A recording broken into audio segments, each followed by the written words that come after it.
What is codependency? That is the million-dollar question. What a term. We hear it everywhere, codependency. And I can tell you it's an evolving energy. It's an evolving definition. It is growing with each generation. It is changing. And I have to tell you, I love this topic because codependency was taking me down. Codependency was killing me. I was so codependent, I didn't even know I was codependent. And I would love to share it with you because at the sanctuary, we have a huge program working with codependency, working with the codependent people that show up here and working for the codependent family members that are sending their family members here. We spend a lot of time with this. Codependency is basically, in a nutshell, when we are giving away more energy than we are taking in.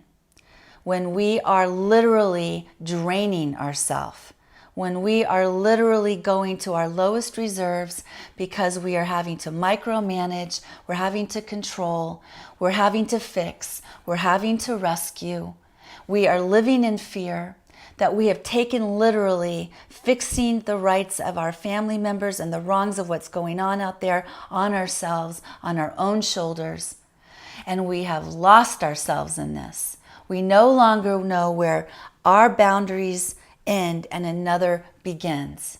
That we have forgotten how to take care of ourselves. That we have forgotten to ask ourselves, what am I needing?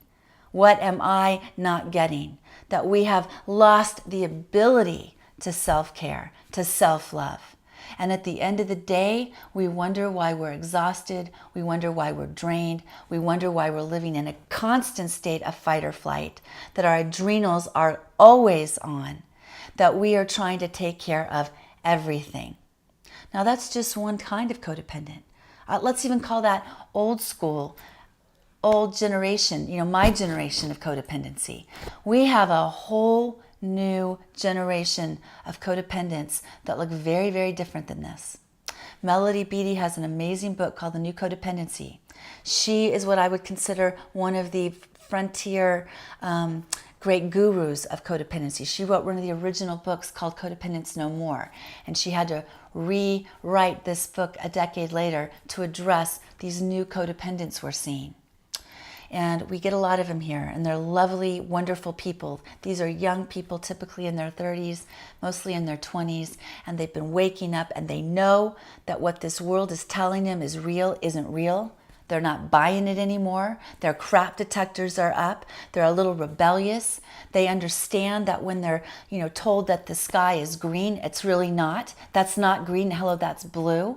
When they're told that the school system, what they're being taught, isn't stimulating them, they're getting diagnosed with ADD and ADHD and obsessive compulsive because they're not buying in anymore.